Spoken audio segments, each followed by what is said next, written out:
Okay, so what are the types of reconnaissance, or what's the type of recon that's available to us? Well, there's several of them. You already know about passive. When we talk about passive, and we'll talk about passive when we get into even scanning. There's passive scanning and active scanning. But typically, passive scanning, I'm referring to using open sources, things that we would find on the internet that you would never expect, such as, hey, let's start with the company's website. That's a great place to start.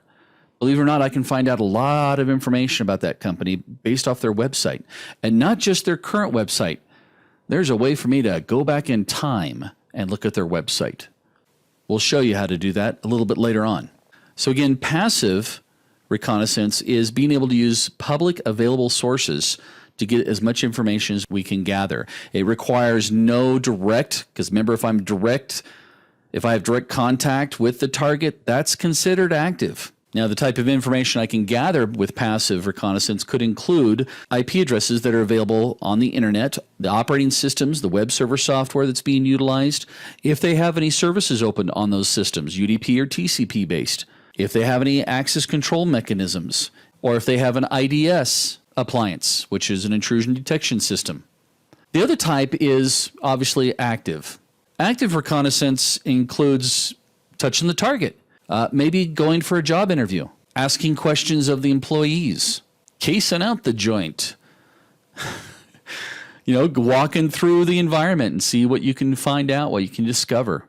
It's really amazing when if you're dealing with a large company in a large building, how freely you can walk around. And when you deploy your social engineering skills, one of those skills is acting like you're in charge or like you have the authority to do what it is you're doing, just walking right through.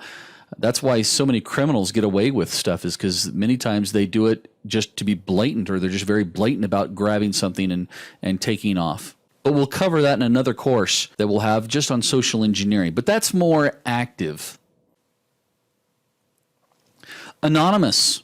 Anonymous reconning is basically the process of gathering your information from sources that can't identify who you are, so that again, everything that you're doing can't be traced back to you. Another type of recon is actually called organization or private recon. And this is actually the process of just going through and getting information from the organizations. Let's say they have an event calendar on their website, or even email services, and we'll show you how to do this with email. Just getting information from their email from somebody and their company can show me a lot of information. Another type is considered internet recon. Internet reconnaissance is obviously using internet sources. Now, that may sound very similar to what we talked about in passive, and we can definitely interchange these two. Passive could include me just going out and finding news articles, not necessarily on the internet. But with internet reconnaissance, I can actually use things like Google to recon their website for me, or about their information about their company.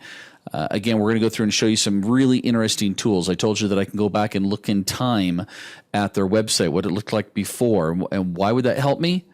Well, because they may have exposed information at the very beginning that they didn't mean to expose.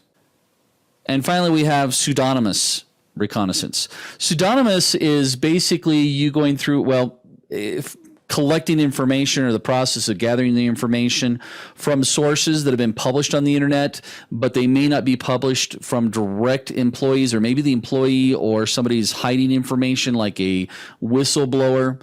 Maybe it could be a corporate or government official that just doesn't want to post anything under their name. Regardless of the reason why they're trying to hide their name, collecting the information from those types of sources is referred to as being pseudonymous.